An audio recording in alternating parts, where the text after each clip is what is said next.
మంత్రి వారు నేను విద్యాశాఖ మీద మాట్లాడే ముందు కొన్ని అంశాల ముందు వారు మాట్లాడుతూ చెప్పారు. మేము ఆర్థిక శాఖ మంత్రి గారికి ఒక్కటే రిక్వెస్ట్ చేస్తున్నాం. వారు చేసిన ఈ మండలంలో లేకపోతే ఈ యొక్క నియోజకవర్గంలో 20,000 చేసినాం 25,000 చేసినాం అని చెప్పేసి అన్నారు కదా. మా జనగామ నియోజకవర్గంలో 127 గ్రామాలు ఉన్నాయి. 127 గ్రామాలలో ఏ గ్రామానికైనా ఒక గ్రామానికి రండి. ఆ గ్రామంలో 100% చేసినని చెప్పేసి అంటే నేను అప్పుడే ముక్కు నేల మీద రాస్తా, నేను రిజైన్ కూడా చేస్తా అని చెప్పి మీకు ఛాలెంజ్ చేస్తా ఉన్నా. ఏ ఒక్క గ్రామం 107 గ్రామాల్లో రుణమాఫీ అయిపోయిందని చెప్పేసి. అందుకే ఉట్టిగా వాదనల కోసం నెంబర్ల కోసం అది కాదు అధ్యక్ష. మీరు ప్రామిస్ చేసిన దానిలో కొంత 50% వరకు వచ్చింది, మిగతా వాళ్ళకి ఇవ్వండి, వాళ్ళు మొత్తం అడుగుతుందని చెప్పేసి మేము చెప్తున్నాం. అందుకే నా జనగామనే కాదు మీ యొక్క మధుర నియోజకవర్గం అయినా పర్వాలేదు, ఎక్కడికి వచ్చినా కూడా మేము కూడా వస్తాం. మేము తప్పు మాట్లాడినట్లయితే మా యొక్క ఆ రైతుల ముందే నేను ముక్కుని ఎగరాస్తా అధ్యక్ష. అది నేను వదిలిపెడుతున్నా అధ్యక్ష దాన్ని. ఎందుకంటే మేము ఇది మాట్లాడగానే వారు ఎందుకంటే సెంట్రల్ యూనివర్సిటీలో చదువుకున్నారు, మేము ఉస్మానియా యూనివర్సిటీలో చదువుకున్నాం. వారికి కొద్దిగంత ఎక్కువగా ఈ యొక్క గోబెల్స్ గురించి వాటి గురించి బాగా తెలుసు అధ్యక్ష. విద్యాశాఖలో ఇవాళ విద్యాశాఖకు మంత్రి గారుగా ముఖ్యమంత్రి గారు ఉన్నారు.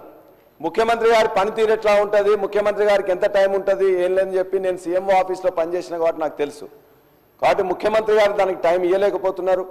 ఇప్పటిదాకా సెక్రటరీ కూడా 4 సార్లు సెక్రటరీలో మార్చిండ్రు. మాట్లాడుతున్నా అధ్యక్ష, నేను ఏం మాట్లాడతలేను. ఇవాళ ఆ విద్యాశాఖలో ఏదైతే ఈ 15 నెలల్లో జరిగిందో భారతదేశంలో ఏనాడు కూడా ఏ సంవత్సరంలో కూడా జరగనంతగా ఈ సంవత్సరంలో విద్యాశాఖలో స్కూల్ ఎడ్యుకేషన్ లో 2 లక్షల మంది డ్రాప్ అవుట్ అయినరు. ఇది నేను రాసింది కాదు అధ్యక్ష, అనేక పేపర్లు వారు కూడా ఒకటో రెండో సమయం మాట్లాడిండ్రు. 2 లక్షల మంది జూనియర్ కాలేజీలో డిగ్రీ కాలేజీలో మొత్తం తగ్గిపోయిండ్రు. యూనివర్సిటీల గురించి చాలా ఎక్కువగా చెప్పింది, మేము పట్టించుకోవట్లేదని చెప్పేసి అదే యూనివర్సిటీలో ఒక మహిళా యూనివర్సిటీకి పేరు మార్చి మొత్తం కూడా ఇలా ఒక్క ఇటుక పెట్టలేదు, ఒక్క రూపాయి ఇవ్వలేదు, ఒక్క రిక్రూట్మెంట్ చేయలేదు. ఇవాళ మొత్తం స్కూల్ ఎడ్యుకేషన్ కానీ హైయర్ ఎడ్యుకేషన్ కానీ యూనివర్సిటీ ఎడ్యుకేషన్ కానీ మొత్తాన్ని పండబెట్టింది అధ్యక్ష. అంతేకాదు ఆర్థిక శాఖ మంత్రులు ఒక మాట చెప్పిండ్రు. ఆర్థిక శాఖ మంత్రి గారు ఇక్కడే ఎల్ఓపిగా ఉన్నప్పుడు మొత్తం కూడా ఇలా ఈ యూనివర్సిటీ విద్యార్థులకు 3,000 రూపాయలు ఇస్తున్నారు, 1,500 రూపాయలు ఇస్తున్నారు. వాళ్ళకు కూడా 3,000 ఇచ్చే పరిస్థితుల్లో మీ ప్రభుత్వం లేదా? వాళ్ళందరినీ కూడా వ్యయంగా ఎందుకు ఎక్స్పెండిచర్ గా భావిస్తున్నారు? ఇది మానవ వనరుల మీద పెట్టినది కాబట్టి మీరు ఎందుకు ఇవ్వట్లేదని చెప్పేసి అడిగారు. మరి వారే ఇలా ఆర్థిక శాఖ మంత్రి అయినరు, వారు యూనివర్సిటీ నుంచి వచ్చిన వాళ్ళు. ఇంకో మాట కూడా చెప్పింది, ఇవాళ యూనివర్సిటీలో పేదవాళ్ళు ఉన్నారు, పేదవాళ్ళంత మాత్రాన వాళ్ళకి సబ్జెక్ట్ లేకుండా కాదు, వాళ్ళు ఇలా చాలా ఇబ్బంది పడుతున్నారు, పెంచుతామని చెప్తే మేము పెంచిన 1,500 నుంచి 1,800 చేసి దాన్ని 3 ఏళ్ల నుంచి ₹1 రాలేదు అధ్యక్ష.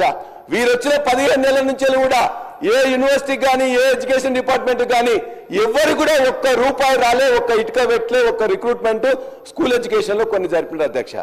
అంతే తప్ప కానీ ఎక్కడ చేయలేదు. దయచేసి విద్యాశాఖ మంత్రులుగా ఉన్న